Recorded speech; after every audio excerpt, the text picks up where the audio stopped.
this up real quick. Okay.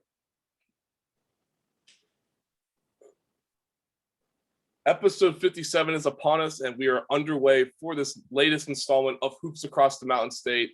And man, we got a great one as always for this podcast. As it continues to grow, you can find me on Twitter at Taylor_Kennedy7. You can also subscribe to the podcast on YouTube, Apple Podcasts, and Spotify as well, as we have now branched out from SoundCloud and we have now reached multiple mediums in the social media realm.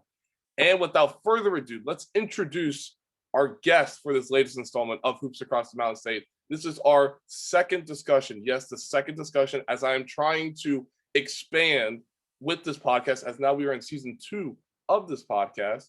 I am now branching out to women's and girls basketball players as well. And let's not hold on any longer. Our guest for episode 57, for however you may be listening or watching this program, is, or was, I should say, the co-player of the year in the state of West Virginia last year. She is a rising senior for the Fairmont Senior Polar Bears, coached by Corey Hines. Last year, she averaged, get this, a near triple-double. She said, no, a double-double is not good enough. I want to go close to a triple-double, in which she did. She was 1 rebound shy. Listen to these numbers. She averaged 20 points, 9 rebounds, and 10 assists a game last season. Man, if you like numbers, you're probably just, your jaw's probably hitting the ground. You probably got like bees and gnats and all these other things just coming in your mouth. It's just amazing at these numbers. I mean, a near triple-double, and guess what? She's got 1 more season left. That's the scariest part about this. And as always, she is paired up with another great girls basketball player in the state of West Virginia, Meredith Mayer. And without further ado, however you may be listening to this podcast in the morning, on your commute, in the afternoon, on your drive home, or just relaxing at home, however you may be listening or watching to this program, let's introduce our guest for episode 57, Miss Marley Washenitz. Marley, welcome to the program. Hi, thank you so much for having me. I appreciate the intro. Definitely, I was Gator Player of the Year, along with the USA Today. It's a high school thing. I'm not 100% sure. I'm kind of new to everything still, but I really appreciate you having me. Absolutely. Well, first and foremost, I should say this. I appreciate you for joining me, because you are joining me while you were down in Florida. So that's something I'm appreciative of, just because during vacation and training and getting ready for the offseason, getting ready for next season, I appreciate the time. So I'm going to throw that out there right now. Anytime. But Marley, we're going to go down a couple of different directions. As we mentioned prior to recording, we're going to talk about your whole career at Fairmont in a nutshell almost, your commitment to WVU, as that's a big moment in your life, that next step as well. Talking about Meredith as well, as I already mentioned her, and just a couple of different things leading into next season, along with AAU and along with some great trainers that you've been working out with throughout the summer as well. So Marley, let's dive right in. And I like to ask this question to a lot of different athletes, especially student athletes that are either towards the end of their high school career or they're about ready to start their collegiate career. But since you're a rising senior, I love asking this question to rising seniors. And that is, when you look back at your basketball career, where did this love for the game of basketball originate from? I get that question asked a lot. And my answer is kind of the same every time. Ever since I was a little kid. And I know it's like everyone says that, but it's really the truth. Both my parents played in college, so it kind of was in my bloodline. And then I have an older brother, Trey Washenitz, who I'd either compete against him or I'd practice with him. I'd do something with him, and he's always kept me on my toes because he's, older, strong. He's a guy. He's always gonna be pushing me. So when I was little, probably kindergarten, first grade, somewhere around there, I played in a McPark League, which is like a local little kid K-12 league in Fairmont, West Virginia. And I played with my brothers and all the guys. So I played in the boys league because I don't really know if there wasn't very many girls playing. And nowadays there's a lot more girls playing in there, which I'm really, excited to see that it's growing, especially on the girls side. But I played against boys since first grade. And since then I just, continue to keep my love for the game. And I think every year and every day I continue to play this game, it grows stronger. You talked about your rich lineage, it seems like, of, family members playing basketball at the highest level. When you look back at that, what were some things at an early age? Because you mentioned you played in a primarily boys league growing up. But just looking back at all these different components that mesh together to create you and your basketball repertoire as well, what were some early lessons that you learned that you're continuing to develop and you're continuing to use every time you step out onto the court? Every time I step out on the court, whether it was, kindergarten, like I said, when I first started up until now, as I'm never scared of the competition. I see everyone as equals. I used to if the only person that can beat me is myself. So when I go out there, I am very competitive. And I think that's something people don't really see about me when I play. I'm very aggressive because I'm very competitive. I want to win. I hate losing. So I go out there, I give it my all. And, sometimes people will say I'm too aggressive, which sometimes I can agree with that. Get some fouls here and there, but there's nothing wrong with that. It just shows the love for the game that I have. And I'm very grateful to be able to play it for this long and hopefully even longer. It's definitely a dream to continue my grows and accolades, or to continue my accolades and everything else.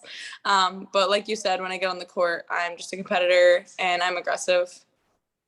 I find that interesting because the sports psychology aspect of it is the competitiveness and inside every athlete, like you just mentioned. When you look at your basketball journey, where do you think that competitiveness or fire, needless to say, originated from? I would probably say playing against my older brother. It's brother and sister playing against each other. If I beat him, he's going to hear all about it from his friends, from me, from my parents. If I lose, I'm going to hear about it from him. So he 100% is not going to want to lose to me because he's going to hear it from more than just one person. To where if I lose, I'm just going to hear it from, him. That's it. So definitely playing against him when I was younger. We didn't want to lose to each other at all because we would always hear, someone be talking to each other about it. But definitely just, like you said, the competitiveness. And I think it definitely started with my older brother, Trey, and in the driveway, we would just go play pickup and we'd get mad here and there, but we would always compete and we'd keep our composure as far as we could. So who holds the all-time wins record between the two of you when you guys go play out in the driveway? He wins the all-time record, but if we were to go now, I think I could hold my own, if not beat him. So when I say the last 2 years, you'd still hold by the fact that you're the winning player in that matchup? Oh yeah, 100%. He's not gonna like what I said, but yeah. So what's the one move that you pull out on? I mean, do you go between the legs step back, or do you go a pump fake? What do you do to, like, the game-winning point, game's on the line, it's a 1-point differential. I mean, you need 1 point. What do you do? My go-to move, I would say, is like a hezzy in and out and maybe a cross if I need it, and then, layup. I do like step backs, however. I like step backs a lot. I am starting to use them a little bit more now. I still got to touch up things on, every part of my game I have to touch up, but I just got to get a little bit more comfortable, I think, with the step back. And obviously I use it a lot. Not as much as I would like to, but definitely probably a hezzy in and out, maybe a cross, but definitely an easy layup. Okay, so here's something. So the last episode that I had, episode 56, was with Jamel Morris. Jamel played at Glenville State and went on to play at Fairmont State, and recently just spent this last summer with the TBT West Virginia team, and he's left-handed. So I have to ask this question because he said that he was the only left-handed person in his family. Are you the only left-handed person in your family? I am. I only have one other relative that's left-handed, and that's my cousin. And so on my mom's side, but besides that, I'm the only left-handed person in my family. Okay, because I find this very fascinating. So let me ask you this. You shoot left-handed, but do you right-handed, or are you just primarily left-handed dominant? I'm primarily left-handed, but when I did gymnastics and I would play soccer, I did everything right-handed. Okay, so that's interesting. I like that. It's very different. I was going to say, I told Jamel, I said, I'm just surprised you didn't pull a LeBron on me, but then you just pulled a LeBron on me because LeBron shoots right, but he shoots right, but writes with his left hand. So you said growing up, you would kick the soccer ball with your right foot. I like that because my brother's the same way. My brother writes right-handed, but kicks left. It's weird. I don't know why. I guess people just become comfortable with it. I'm not sure. I don't know. I really couldn't tell you. It just happens. So that's your assignment. When we get done with this, you gotta figure out why people choose which one of their non-dominant hands they go with besides their dominant hand. That's your assignment. I definitely will. I'm definitely curious now because I never had thought of that until now, and now I'm curious. Well, it's the little things with this podcast that surprisingly makes it go. I don't know why, but it's just that. Anyways, but anyways, going back to this basketball journey that you've experienced for these last, God knows how long now, because you started in kindergarten, now you're going to be a senior in high school. Let me ask you this. Does it feel like yesterday that you were just playing outside for the very first time? 100%. Yeah.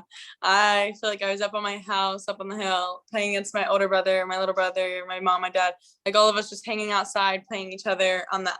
Cause we have like the outdoor court with like the cement. There's like no lines, no nothing. It's just cement and a hoop and a basketball. And we would all just like go out there, shoot around, play here and there. But like 100%, it feels like literally yesterday. But I would go back, I would play, I would do it in a heartbeat. But I wouldn't be where I'm at right now if it weren't for those times. So you've mentioned your family, especially your brother lately, but I want to talk about your dad and your mom real quick. So when you mentioned how they played, basketball at the highest level as well, but how much of a supporting cast have they been for you, especially knowing that this is your last year of high school basketball? Oh, they've been as supportive as possible. They're going to support what, is best for me along with what I want. So no matter if it's, harsh decisions or, difficult decisions, they're going to, pick what's best for me, and they're going to help guide me in the right direction. Growing up as a teenager, in today's world, you're going to face a lot of things. I faced some, like online, like basketball related, like kind of, like online stuff, but my parents were there for me along with my friends and the rest of my families, but 100% always there for me, whether I need their support, their guidance, anything, they're always there for me. That's interesting. So I think anybody that plays athletics, especially at the high school level, and eventually everybody knows you're going to WVU, but obviously at the prep level, just because you're closest there, you've been spending almost all your time in that community, so I understand that part of it. As I'm a Winfield grad as well. But looking ahead now, let's talk about last season, and especially with the fact that one, you all dealt with COVID, but two, you guys had a tremendous team as well, so that's not going to go unnoticed. Number one team leading into the state championship game, but trying to deal with COVID, especially as an athlete, I assume that's not a very easy task, so to speak. Sort of describe going through last season with COVID still out there and that unknown and uncertainty still lingering out there. What was that like for you? It was almost like because at the beginning of the year, our season got pushed back, and no one even knew if we were going to have a season, including me. So when we got the season going, it was very exciting, and everyone was, happy to be back together, be on the court. And then as season, went on, rules came out, everything got a little bit more strict. But there's definitely rules set in place. Like we couldn't even have like full houses. It was just family members in the filled house at our games. Same with the away games. You would only have like a certain amount of people that could come. So there was still some uncertainty going into the season about like, states and would we be able to play half of the games that we have scheduled. And we even had to limit our schedule of games because of COVID, and we could only have a certain amount of games scheduled. So going into the season, there was one rule about, COVID. If one team had it, you had to quarantine, blah, blah, which we almost faced we almost faced within like 5 days of going to states. It was like sectionals or regionals. We almost faced that, which was very, scary because no one wants to do that. You work the whole year for states. So for it to get, to take it away from you for something you can't control is just heartbreaking. So there was definitely some uncertainty right there, which was scary, but luckily we came out, healthy. Everyone was fine. We just fell a little bit shorter than what we wanted, but things happen. I also find it important to recognize the people that helped get you all to where you guys are at now, and that is your head coach, Carey, who you spoke about to me before we got on here. And I can just hear the sincerity whenever you talk about Coach Hines. But how important of a role did he play, not only for you, but the team as well, just notifying you all of what's going on a day-to-day schedule, I should say, but then also leading into the season as well, just trying to make sure everybody's prepped and ready to go. That way, once the season comes around, or even whenever that season would come around, he would know that you all were ready to hit the hardwood. Yeah, Coach Hines, he definitely enforces that basketball is not just a one season type of thing. If you want to be the best and you want to beat the best, you got to continue to work all throughout the off season up till the season. It's a year round thing. There's no stopping. And he definitely enforces that, which I really like because that's how I am. I'm a work I'm a work ethic type of person.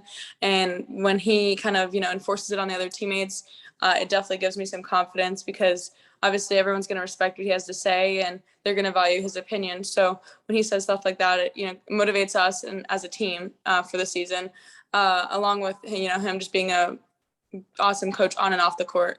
A lot of people just see the things that happen on the court and in front of the lights, the cameras, blah, blah, blah. But like off the court and behind the scenes, people don't see a lot of that stuff, such as like I was telling you before we even started, 6th grade, maybe even younger. I was going into their practices with girls 3 to 4 years older than me, working out them, whether it was just conditioning, shooting skills. I was always invited and I always felt welcomed. And I was I'm extremely appreciative of that because not a lot of people do that. It's their practice, it's their program, it's closed off. No one's going to interrupt that. And I really appreciate that because it definitely helped me get to where I'm at today because it gave me a few steps ahead of, girls who were my age at that time, which I think is what helped me a lot. Like I said, playing against boys, just small little advantages. I think that's helped me along this road. From that, I literally went to a practice when I was in 6th grade and we were just doing like defensive drills and, Coach Carey was in there, the WV head coach, he was in there watching a few players and he told coach, he liked my footwork. It had nothing to do with like me being a good athlete, like me playing, shooting the lights out, anything. It was just like my footwork. So like just even being there with Coach Carey and having him recognize me at such a young age, just crazy to me at that time, especially because I was so young and it was always such a dream. But I'm definitely appreciative of that. And, on the court, like I said, we have a bond. We understand each other. He understands my game. I understand where he comes from coaching wise and, from a mental standpoint. Again, that's a great answer just because, what people went through, especially athletes like yourself, it's important to recognize the people that helped get you guys there. And I think Coach Hines did a tremendous job, as you just said as well. But side note real quick, before we continue this discussion with Fairmont, I find this fascinating as well. Because you've talked about footwork. We've talked about what moves you pull out in the drive when you're playing against your brother, and just a couple of other basketball arsenal attributes, I guess you could say. But my question, it's a really good question. I think you can correct me if I'm wrong, but growing up, who were some players? It could be men's or women's basketball players. Who were some players that you watched and that you would go on YouTube and just look up their highlight reel and you would learn from them, watch what they did on the court? Who were some of those players that you watched? I really liked, she was from WVU, Bria Holmes. She was a really good player. I liked the way she handled the team. I feel like she handled them really well. And she wasn't really the one that was always scoring. She was like getting her teammates the ball. She was making plays. And that's what I really liked about her game. Like she wasn't focused on, scoring and this and that. I think that getting her team involved and making the extra pass and pretty much making the play to boost other teammates' confidence. I really liked her, along with Katie Lou Samuelson from UConn and obviously Brianna Stewart. I really liked Katie Lou for the longest time. She's just a big guard. She can shoot. I really liked them. Those three are probably my top at the time, especially as a young kid. And as I grow up, everything's changed. Like, I'm trying to think who nowadays. Obviously, AZ Fudd, Paige Buchers, they're just, unreal. AZ Fudd won Gatorade Player of the Year nationally. As like a sophomore, junior, which is crazy to think of. So obviously big role models. Well, now Paige she can hoop. Oh yeah. She can hoop now. Looking at her, you would never expect it. And then she steps on the court and she rules the court. That's a solid point. That's a very solid point because she does. I mean, she goes out there and she's like, all right, give me the ball, move out of the way. I'm taking over. And she makes any play she wants. That's a good point. Very good point. But going back to this discussion of last year with COVID, because again, everybody was influenced in different ways, but I find that the student athlete aspect of it makes it even more intriguing to me. But going through the season, knowing that at any point you guys could have a pause or be shut down or whatever, how did you sort of let your team know that regardless of the situation, we were still one team, we were still one family, we were still going to be playing together regardless of the situation? Yeah, like I said, there was so much uncertainty that we had to stick together. We didn't really have a choice because it was all of us versus everyone else in the world. So we definitely stuck together. We have a really good bond. A lot of us have been playing together since we were in fourth grade. Like there's pictures of us from where we've been playing. We were so young and we've stuck together and it's crazy. And I'm very thankful for it because I've loved every year with them. But like you said, we've definitely stuck together, if not made us closer, because we knew that it was us versus the world. Literally, COVID, everyone was enemies at that point because, people would get so upset about the whole COVID situation, getting shut down. And it was something that no one ever wanted to face. And we definitely knew that it was a possibility, but we didn't want it to happen. When you look at the team as itself, because I find this, again, I find things very fascinating whenever talking about tremendous teams. And you guys had a tremendous team last year. Like I said, you guys were number one leading into the state championship game. But was there a moment, either preseason or during the season, that something just clicked in your head and you're just like, okay, we got something brewing up here down in Fairmont that people need to be very afraid of? Yeah, I would say the first game of the year. I really think the first game of the year is what set the tone, because we came in and we played one of the top quad A teams and we beat them by a pretty good amount. And that game, I think we all just clicked. It was the beginning of the year, so we barely had any plays. We barely had, any really kind of rules or anything in place for the team, because we had such a short amount of time to even get ready for the season. And we all just came out and we played together. We just played like we did in fourth grade again. Like we're just little kids running around, passing the ball, making the extra plays. So coming in there, I think we all really clicked. And after that game, we were all like, we didn't care like who scored what. No one cared about points, numbers. No one ever really cared about that. We all just cared about winning as a team and looking on to the next game and hoping to do the same there. Okay, so here's a very off-topic question. Okay, so I'm along with basketball, because I'm a basketball junkie, but along with that, I love music. Okay, so you're on the bus, you're going to an opposing team's facility. What's your go-to playlist? Who you got on there? What songs? Walk me through that. I like, well, not pregame though. I wouldn't say pregame though. Pregame, I would say I'd go with some Lil Baby, probably some Drake. Obviously, no one can go wrong with Drake. Gosh, I can't even remember at this point. I like Pop Smoke, Polo G.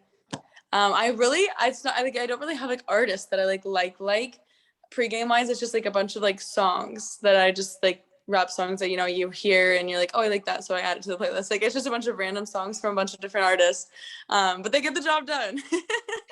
as they should. Yeah. So okay, so you mentioned Drake. I'm a Drake guy as well. Yeah. What's your favorite Drake song? I like the new one that came out, the Wants and Needs. Ooh, okay, I like that. Good choice. Yeah, I only know I barely know any of the words to it. I know the one part because it's on my TikTok For You page so much. Good point. As TikTok is continuing to grow, it's a very solid point. Yeah. Do you Drake. Let me ask you this now. Do you like old Drake? I do. I think I like old Drake better than new Drake. Good. That's the only answer I was looking for right there. That's the only answer. I know.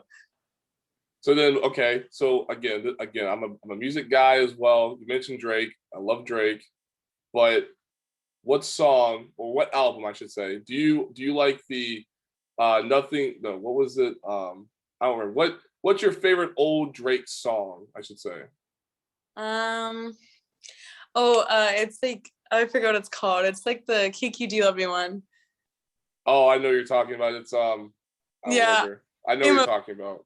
Yeah, that one, I liked that one so much because there was like a dance with it and it was like a whole trend. It was so fun. I loved it.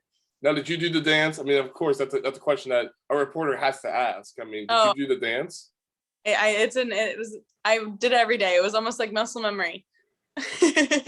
Solid point, because as I have recently been out of high school now for about 4 years now, I as one did the dance as well. Hopefully nobody has it on video, but it happens to the best of us. It does. Yeah. It happens to the best of us. If you didn't do the dance, you weren't living life. I didn't say it. Marley did. You didn't hear. You heard it here first, folks. You heard it here first. But going back to this basketball discussion, because obviously we're getting way off topic with music. That could be a whole podcast of itself. Yeah. But going back to basketball, and you guys make it all the way to the state championship game. You guys fall short, but just walk me through this. The emotions after the game what was that like for you? Because I know that was very hard, obviously, but just were there any other emotions that were just going through at that time? After the game, obviously it's not what you want, but I was thinking to myself, I was upset about the game, of course.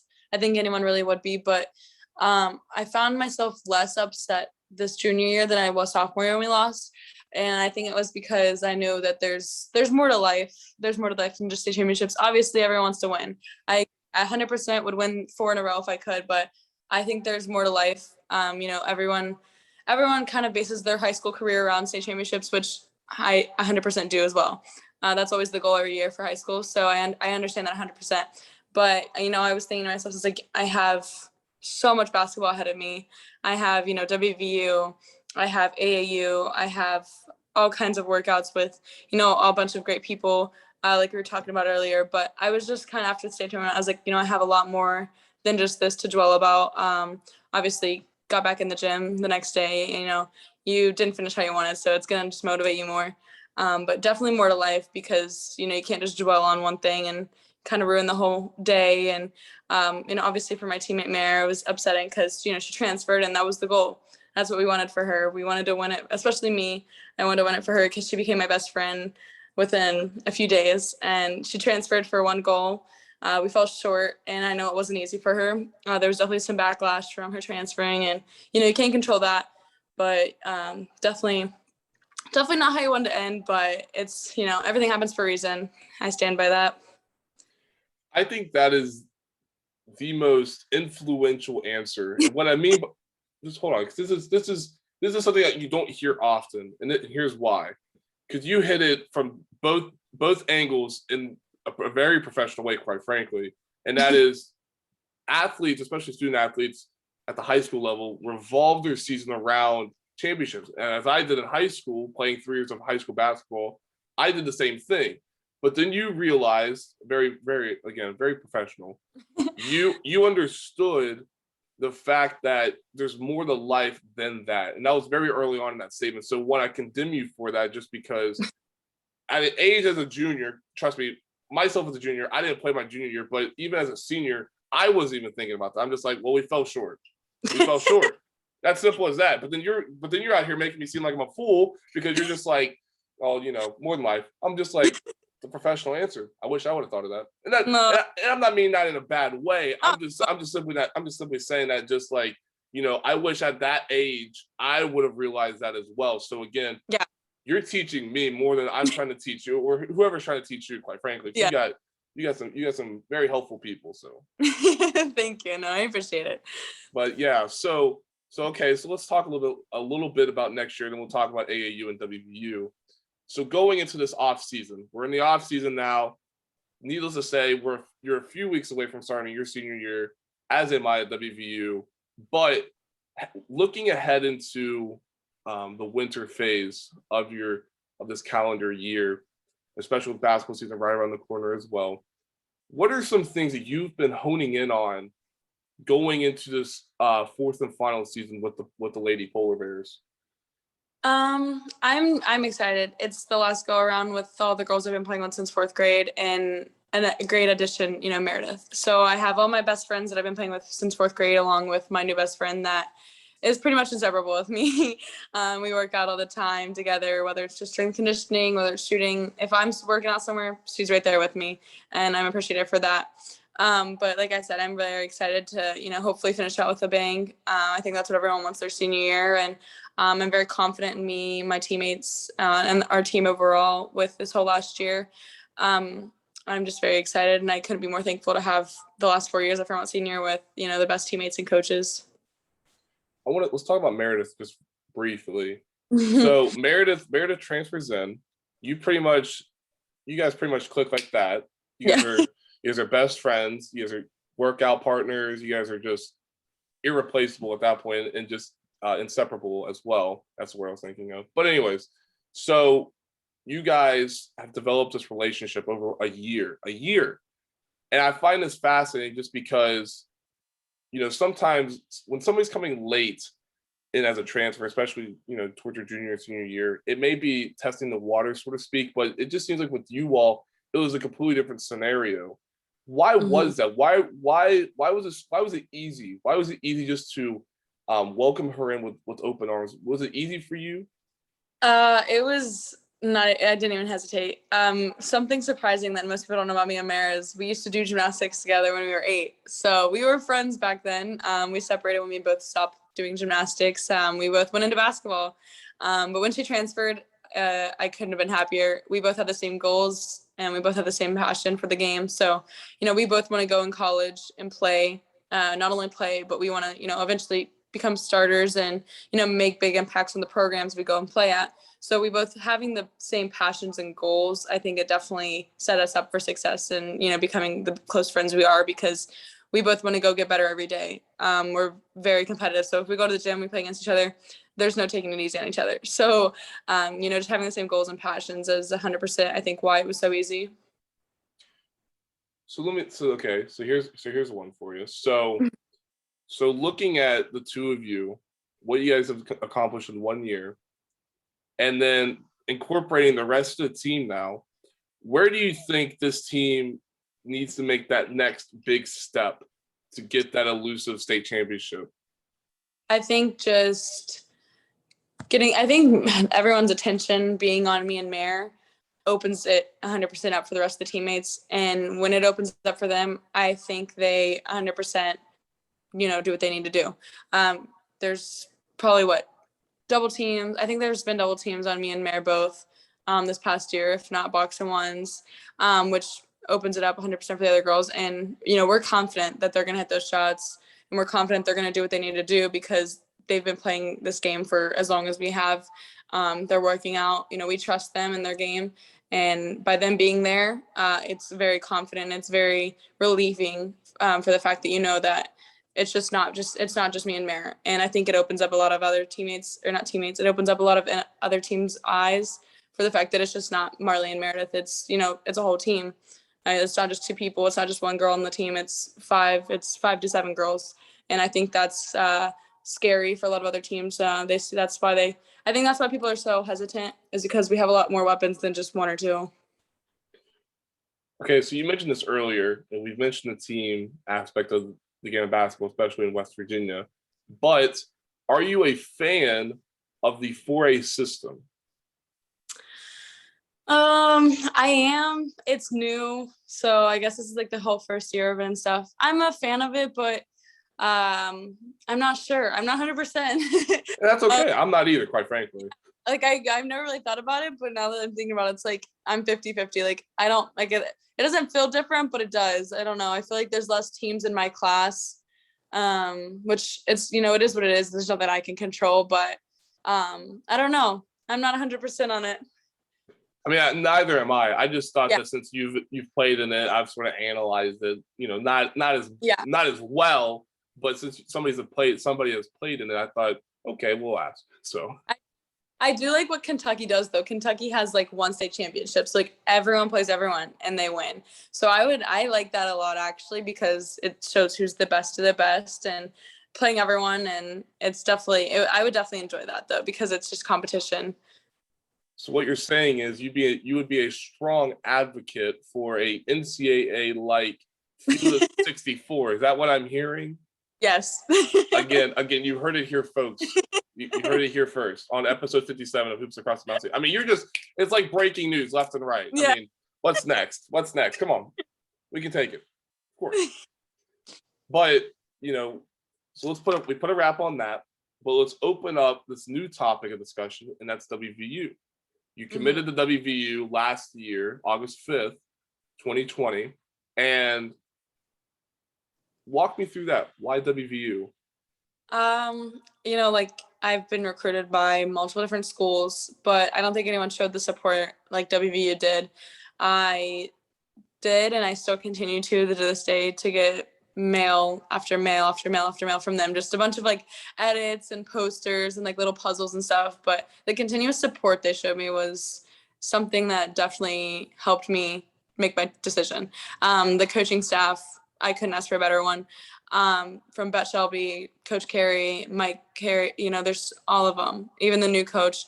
But I haven't met the new coach yet, but I'm going to be on campus soon and hopefully back to normal because we haven't been allowed on campus for how long now. So being back on campus, I think is definitely going to be something I'm looking forward to. The campus itself, it feels like home. I've been around the campus since I was little. I go to all the football games.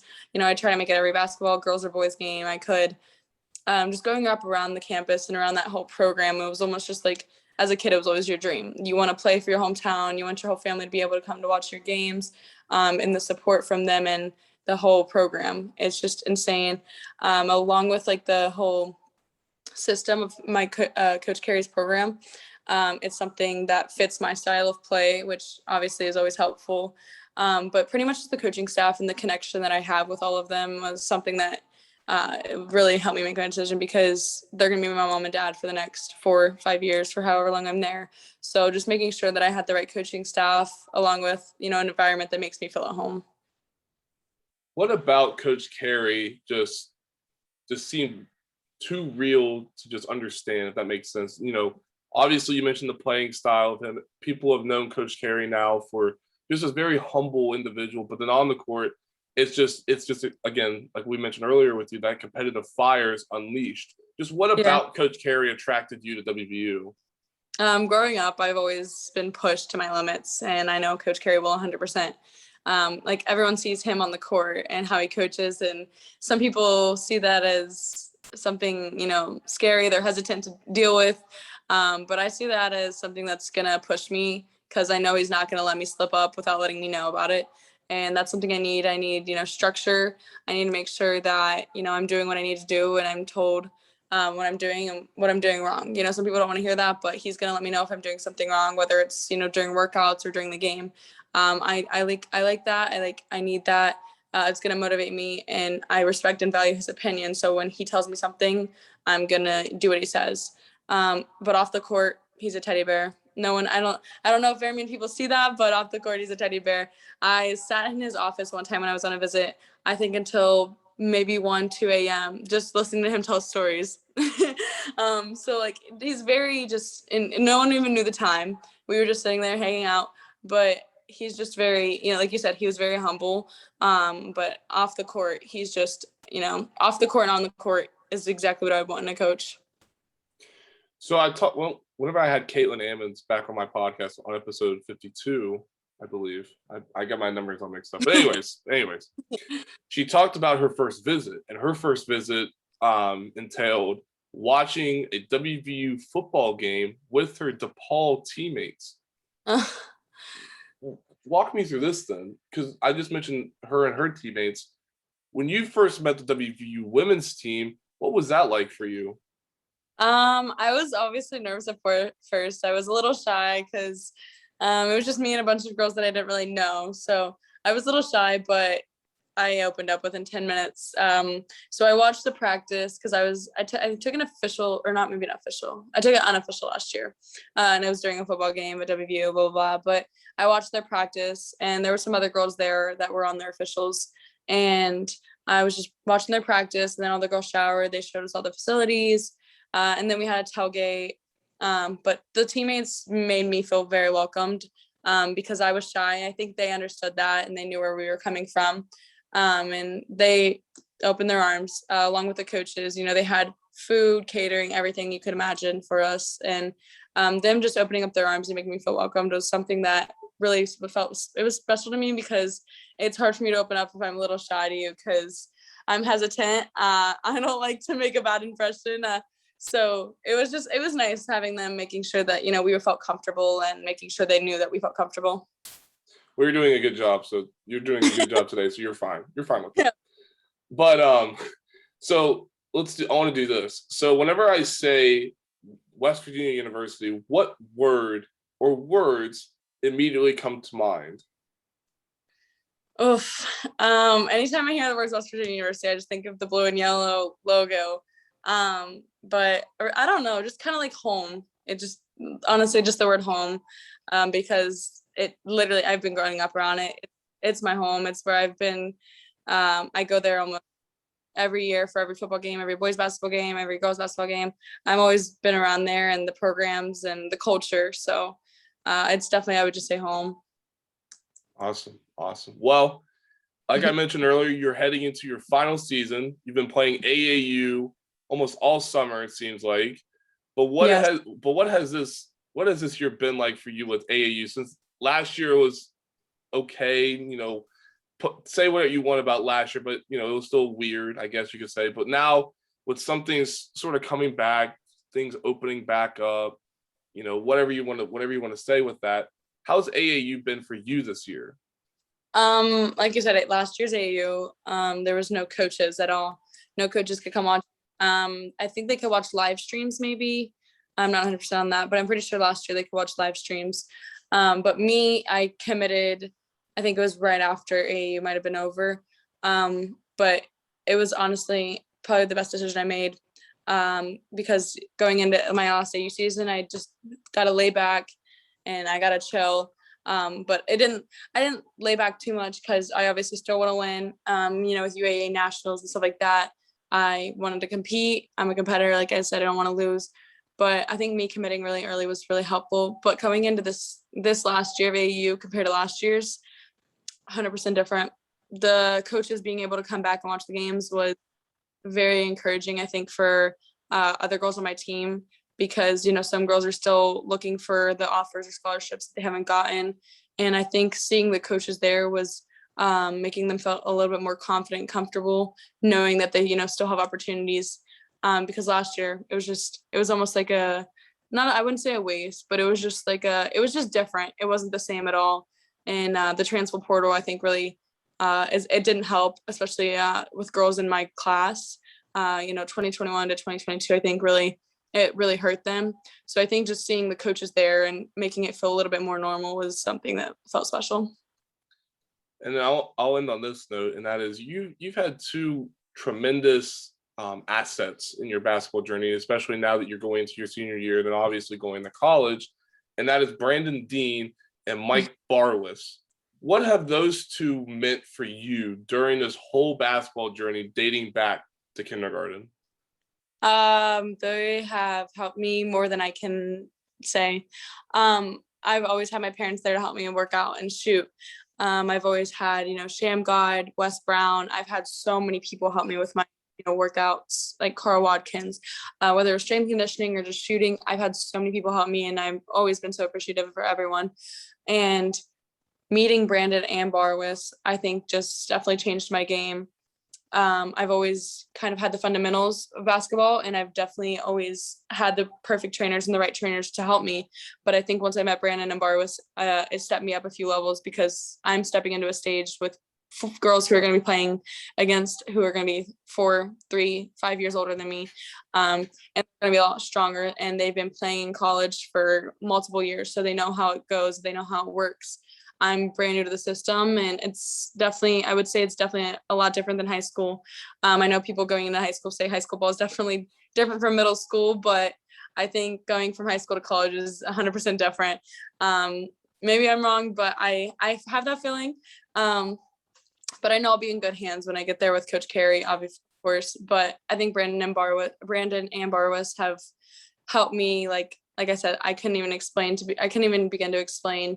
But meeting Barwis through my lockdown with Marley, which I did like a virtual workout for kids across the country when COVID all happened, when everything shut down. That's where I met Brandon. He was doing this program called ePlay, which is almost like a synergy type of analytics company. But we met him through there, and he'd fly into West Virginia just to work me out. And along with, other teammates, Meredith and some other girls that I'm also friends with who are, younger. I'd come, like I am right now, I'm in Florida, and I'll work out with him. Same with Barwis. His facility, the way he motivates is insane. Me and Meredith worked out with him just one day, and we couldn't walk for probably 5 days. I'm not complaining, because at least I know I did something. But yeah, definitely, like they take us under their wings, and they treat us like their own, and I'm 100% grateful for them, because like I said, I wouldn't be where I'm at. But along with everyone else who's helping me along the way, their work does not go unnoticed. Everyone has to start somewhere. and everyone has to end somewhere. And I think I've definitely started and ended as I should. Well, I lied. I got one more small topic I want to talk to you about. You mentioned this earlier, and I really find this fascinating because I asked Caitlin the same thing this as well. So the topic of girls basketball in the state of West Virginia, whenever I mention that, what just comes to mind to you? Is it, I in my opinion, I believe it's underrated, especially over these last few years with obviously you and Meredith and Bailey Goins down at Nitro and the girls down in Huntington and Cabell Midland as well. I mean, there's just so many of you. I think it shouldn't go unnoticed. But whenever I talk about girls basketball in the state of West Virginia, what immediately comes to mind to you? I think basketball, girls or boys, in the state of West Virginia is overlooked, in my opinion, a lot. Girls or boys. I do think girls basketball in West Virginia, I think it is growing. I think it's growing a lot, along with the boys, obviously. Everything's going to grow. But I think the girls is growing a lot. I know from my freshman year to my senior year, I think we've had a lot more crowd. I can't speak for last year because COVID, but we've gained a lot more followings. And I would have to say basketball as a whole in West Virginia is just overlooked. I think it's just because people don't think we have the resources. We're just not that known. I don't know what it is, but I think there's a lot that is overlooked. But from the girls' side and the girls' perspective, obviously girls are going to be behind. It's newer, but I would say that it's growing. And I mean, I'd say it's overlooked here and there, but I do think that the girls' basketball programs in West Virginia do get a good bit of recognition. I think the sports writers and, people like you, everyone makes sure that everyone gets their share and it doesn't go unnoticed at all. Like the state tournament, girls and boys, they get the equals. We both play on Civic Center. We both get the same thing. So it definitely does not go unnoticed at all. And I think the girls are very appreciative of what all happens and what everyone does for us, because I think I personally, I feel like we're treated as equally as the boys are. And, I'm very appreciative of that because, a lot of states can't say that. Again, another professional answer. A great way to cap off this episode, if I may say so myself. Just saying. I appreciate that. Thank you. Well, I hope you enjoyed this. I appreciate you joining me for this episode, Marley. Oh yeah, I did 100%, and it couldn't have gone better. I know. Who would have thought? We talked about Fairmont, sprinkled in some music with some Drake. Yeah. We gotta add Drake into that. Yeah. Then WVU, AAU. I mean, we hit everything. Oh yeah. We hit everything. Now we can take a deep breath. Okay. But no, Marley, I appreciate your time, and best of luck the rest of the way for you, and good luck the rest of the summer with AAU and just continuing the train and everything else. And we look forward to seeing you next year in your senior season at Fairmont. Yeah, thank you so much for having me. I'll probably see you again soon. But again, thank you for having me. I couldn't have been happier to do this. Absolutely. I appreciate your time as always, and thank you. That will conclude episode 57 of Hoops Across the Mountain State with our tremendous guest, Marley Washenitz of the Fairmont Senior Lady Polar Bears. And as always, you can follow me on Twitter at Taylor_Kennedy7. You can subscribe to the podcast on YouTube, Apple Podcasts, and Spotify as well. And as always, we're growing. I continue to appreciate the love and support from everybody. And without further ado, that will conclude this episode. Thank you all for listening, and stay safe.